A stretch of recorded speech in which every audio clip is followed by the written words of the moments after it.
Herschel Walker likes to talk tough. I'm ready for Senator Warnock. When he's ready to debate, he called the time, he make the plays, I'm ready to go. But the truth? Raphael Warnock has accepted 3 invitations to debate his opponent, Herschel Walker. Yet Herschel Walker still refuses to agree to any debates. I really appreciate the kitten, and every time I see it, I laugh. With the midterm elections just 4 months away, Georgia Republican Senate candidate Herschel Walker has yet to meet his Democratic opponent, Raphael Warnock, in a debate. And the Georgia Democrat is calling him out for it. But despite an early Trump-fueled push, Walker's popularity has steadily declined. A new poll from the Atlanta Journal-Constitution shows Warnock leading Herschel Walker by 3 percentage points, still within the poll's margin of error. Warnock's support comes from a majority of women, black voters, young voters, and independents. But it is not all good news. Let's talk about some of the other races as well. The same poll suggests Governor Brian Kemp has been able to keep his lead over his Democratic challenger Stacey Abrams. So joining me now to talk about all things Georgia, Greg Bluestein. He's a political reporter for the Atlanta Journal-Constitution, also the author of the book Flipped, How Georgia Turned Purple and Broke the Monopoly on Republican Power. I highly recommend it. If you want to understand what's happening in American politics right now, Georgia is definitely the microcosm. So, Greg, this new poll, it really suggests that Raphael Warnock is seeing a steady increase in support. I don't know if it's the kitten, probably the kitten. The kitten really was a good touch there. But it's not necessarily trickling down to Stacey Abrams in terms of how she stands in the race against Kemp. Break all of this down for us. Yeah, really, Senator Warnock is kind of the anomaly in this poll. He's the only Democrat doing well in all 4 campaigns that we polled.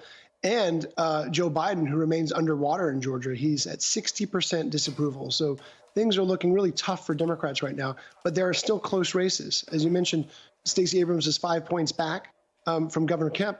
But one of her biggest problems is soft African-American support. She has only about 80% support from black voters in our poll. Democrats in Georgia routinely exceed 90%. So she has some ground to make up.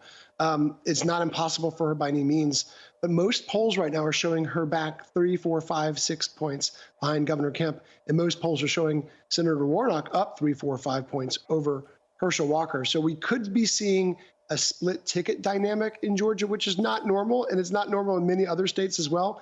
Voters here tend to vote straight party ballots. And we could be seeing the first indications that there are at least a small but important segment of voters who are either holding their nose if they're Republican and voting for Senator Warnock, or if they're Democrat. There are some voters that we've talked to who might not like everything Governor Kemp does, but they like overall his first-term record in Georgia, and they're voting for him and also voting for Democrat on the Senate race.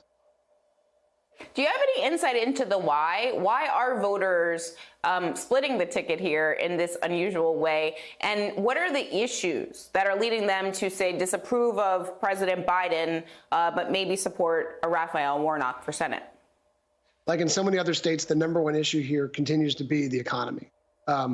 3/4 of Georgia voters either say the economy is very important or extremely important. So I don't know where the different grades come in, but the economy and high energy prices, the rising inflation in Georgia and in Metro Atlanta, the inflation is a little bit above the national average. Even it was 11% year over year this past month. So that is continuing to be a major factor, and that is continuing to hurt Democrats because Republicans, they want nothing more here than talking about inflation, rising prices, and tying the Democratic opponents to Joe Biden at every turn. Our poll also showed something interesting. Most of that split ticket is coming from Republicans. 4% of Brian Kemp voters are backing Raphael Warnock. So that's evidence of Republicans who just can't stomach Herschel Walker. They're worried about lies, exaggerations. They're worried about his false statements, his inability in some cases to answer, simple questions. Some of them are worried about the fact that he won't debate Raphael Warnock, and some of them, just, of course, just simply like Raphael Warnock. They have no reason to vote against him, in their words.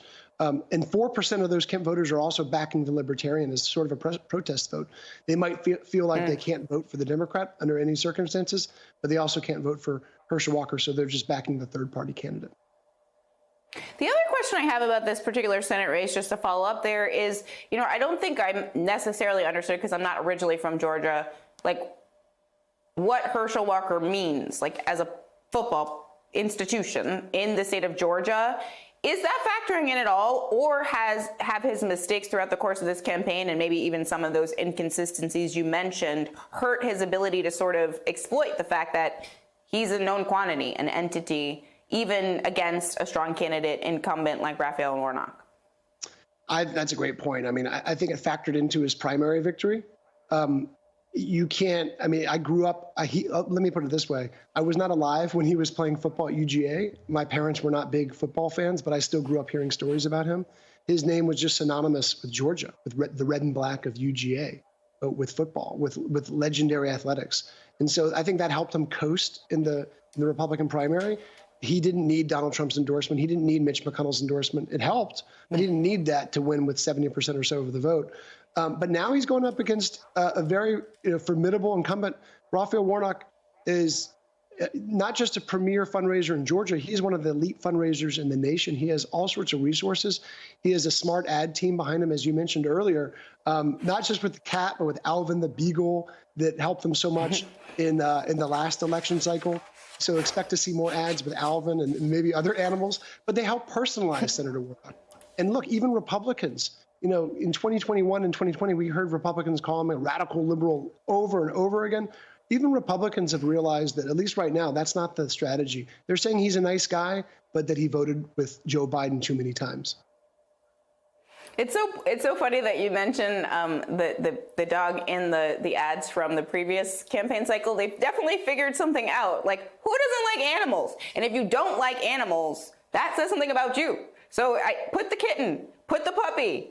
People love it. Greg Bluestein, thank you so much for being here today. Please stay safe.